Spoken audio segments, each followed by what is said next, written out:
On utilise une balance à plateau pour mesurer la masse de certains objets ou produits. Les balances qui sont dans vos postes peuvent aller jusqu'à une masse de 311 grammes. Les différentes parties de la balance à plateau sont la potence, le plateau, la vis d'ajustement, le curseur,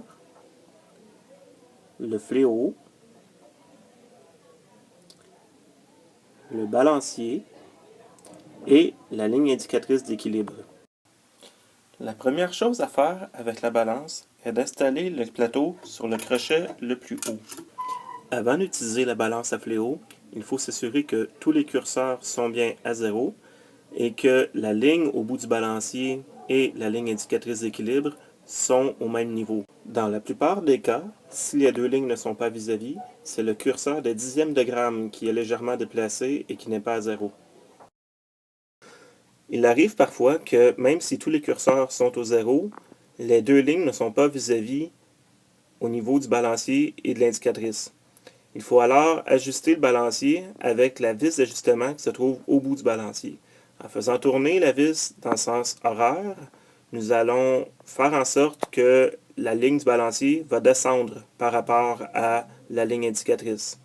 Au contraire, si on veut faire monter la ligne du balancier, il faudra dévisser la vis d'ajustement, donc dans le sens anti-horaire, ce qui fera en sorte de faire remonter la ligne du balancier par rapport à la ligne indicatrice.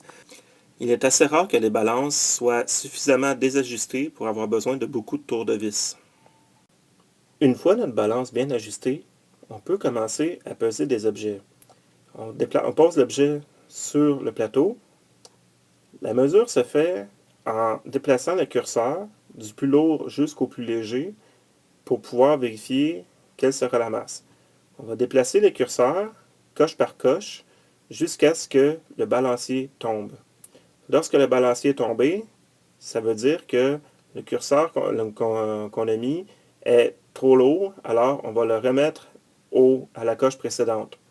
Ensuite, on va prendre l'autre curseur qui vient après et recommencer à le déplacer coche par coche jusqu'à ce que le balancier tombe.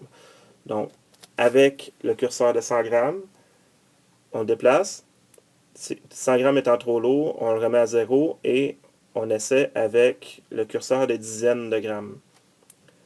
En déplaçant le curseur, il faut faire bien attention de mettre le curseur directement dans la coche et non pas à côté, puisque cela fausserait les résultats. Ici, on déplace les unités. 2 grammes étant trop lourd, on remet le curseur à 1 gramme. Le curseur de dixième de gramme est très sensible. Il faut donc y faire attention et y aller délicatement pour éviter que le balancier prenne trop de temps à se remettre à zéro. Lorsque la balance est à l'équilibre, on peut ensuite prendre la lecture de notre masse.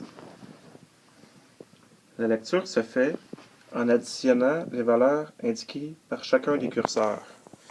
Dans ce cas-ci, nous avons 0 plus 50, donc 50, plus 1, 51, virgule, 6, 3 grammes.